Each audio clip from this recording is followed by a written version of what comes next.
So for the next session, we're going to talk about a really interesting subject. We're going to talk about the new concept-aware language models. And for this, I want to call, please welcome Dr. Chen Shani from Stanford NLP Group. Hi everyone, my name is Chen Shani and I'm a postdoc researcher at Stanford's NLP Group. And today I'll present my AIW2024 paper titled Towards Concept-Aware Large Language Models. In this paper, we explore whether language models are able to abstract the text into its core meaning and think or operate more similar to the way humans think, which is in terms of concepts and not the tokens that happen to be in the text. So you've all seen and probably worked with large language models, such as ChatGPT.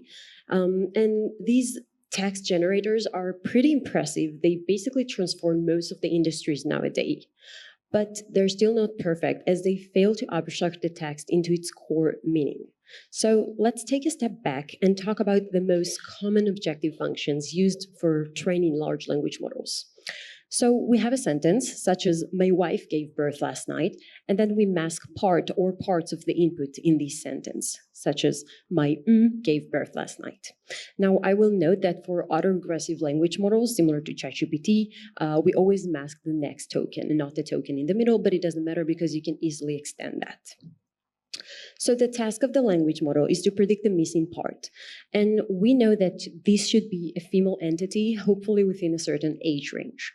It could be your spouse, a sister or a daughter, a mother, or even a more distant female person in your life, such as your boss or your neighbor. And it could also be your pet. So if the language model predicted wife, which is the missing part that we masked in the input, the loss function will be 0, and that means that there's no penalty.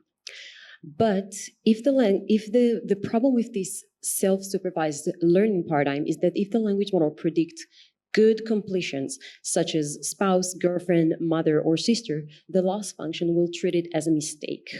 So predicting girlfriend is as bad as predicting police, for example, or even a word that's not an entity, such as walking. If we look at the top 40 completions for the sentence, my gave birth last night, we can see already at the top 40 completions, 28% noise, or just wrong completions that do not make a lot of sense, such as baby, grandmother, brother, or son giving birth. Now, this model has over 30,000 different possible completions in its vocabulary, so that's not good. And we can see many completions that correspond to the same underlying concept. For example, the concept mom is being represented using completions such as mother, mom, mom with a U, mommy, and mama. And this is the same for the concept of a spouse. So we have wife, girlfriend, girl, bride, babe, etc. And for another concept, which could be something similar to young family member. So we have child and daughter and kid and granddaughter here. If we look at another example, such as the sentence, I went to the parent-teacher conference with my Again, we see the top 10 completions, about 30% noise, not about, that's actually exactly. And we can also see again that there are so many different tokens that can complete this sentence with the mom concept in mind. For example, mom with a U is ranked at the 22nd place, mom at the 70th place, mommy at 88, and that goes farther along the ranked list of completions according to the language model. Now, the problem is that because there are so many different tokens or possible completions that can complete this sentence with the concept mom, the probability distribution of this concept is being splitted across the different superficial ways of saying this concept, and that distorts the ranking and that's the reason why we see very weird completions such as teacher ranked very high.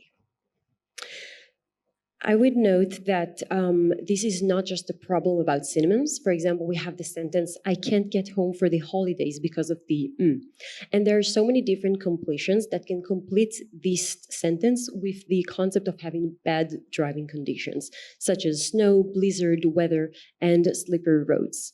Now, the problem here is that slippery roads, for example, and snow are not synonyms.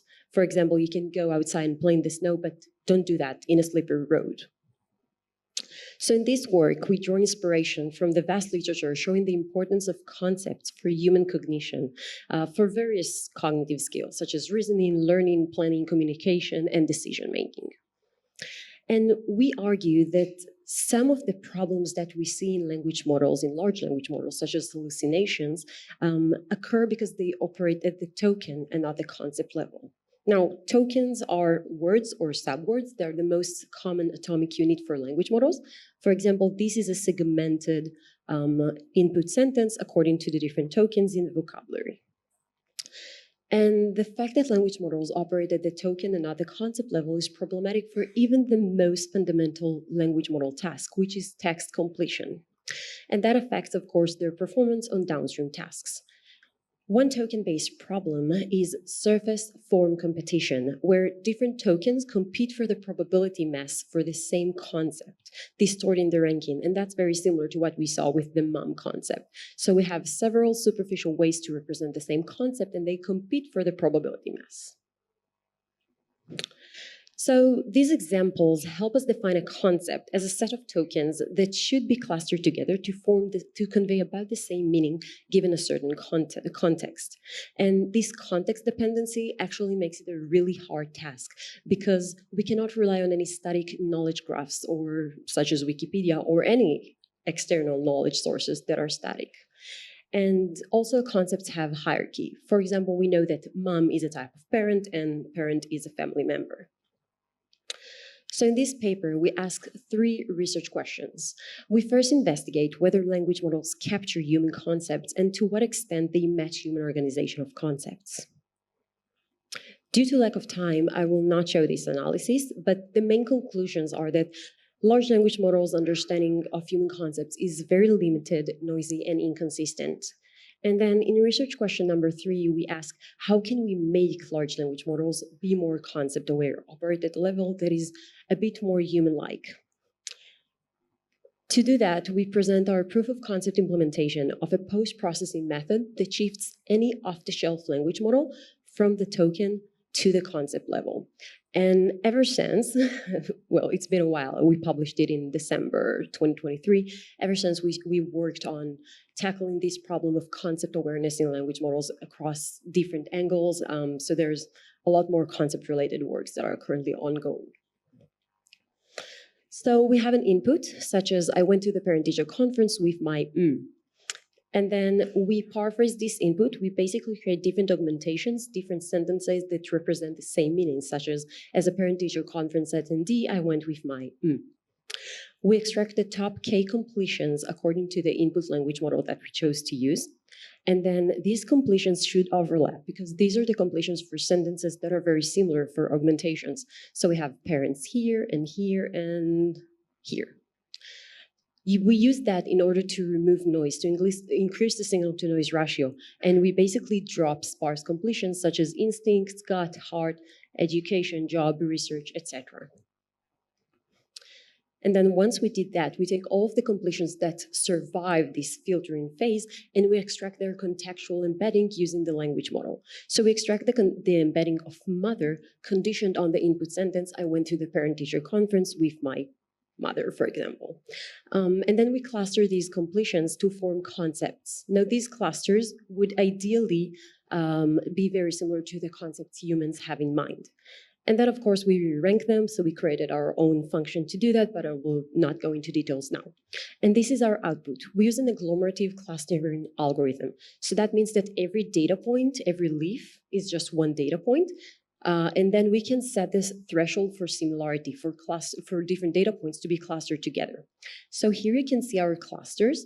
Looking from left to right, this is the most probable cluster, this is the most improbable cluster, and we can see that the first cluster contains completions such as mom, mother, mom with a U, dad, father, and then the next cluster contains parent, parents, families, family, and folks. So maybe we want to merge these two clusters together. That's fine. We can do that because we can play with the similarity threshold. We can decide what the resolution of these clusters would be, or these concepts.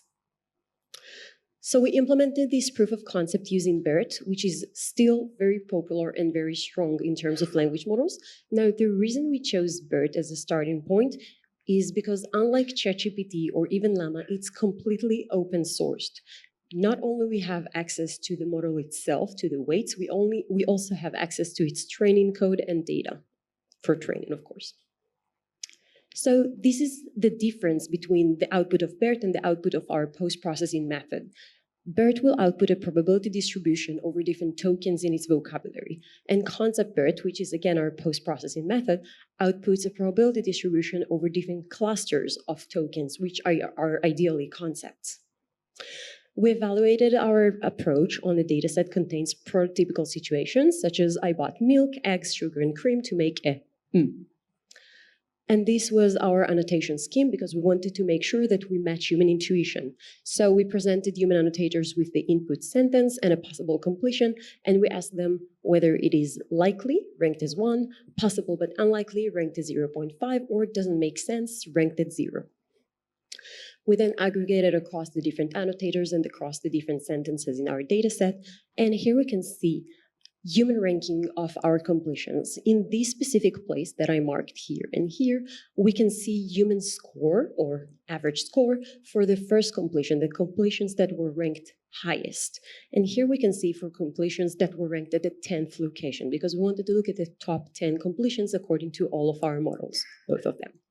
And higher means better, because 1 is likely.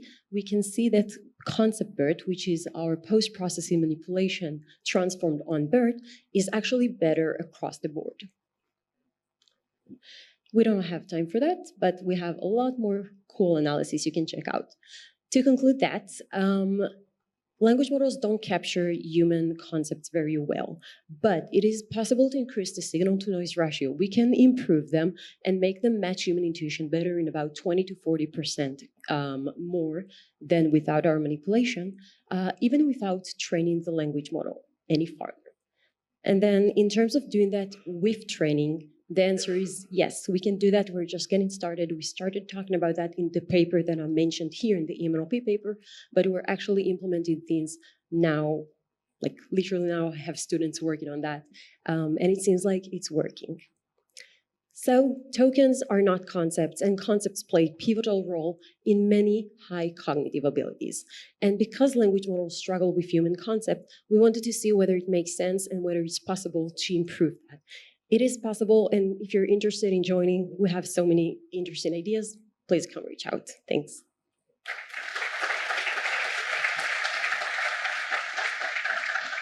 Thank you so much. Any questions from the audience? Hi.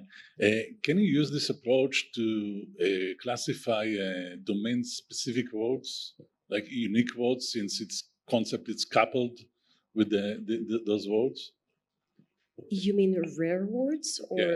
Yeah, so actually one of the downstream tasks we're considering right now is about automatic speech recognition, where the problem is that if you have very rare words, the language model will struggle with mapping them from the speech to text. And then if you have this more abstraction phase into the concept itself, so it's possible to overcome this limitation. Thank you.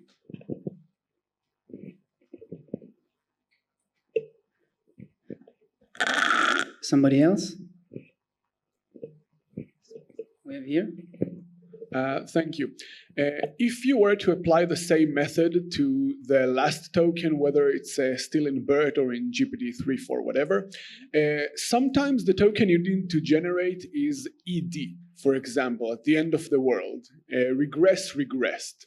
So what would be the concept surrounding ED? How would you change your method to deal with tokens whose concept is not semantic but linguistic?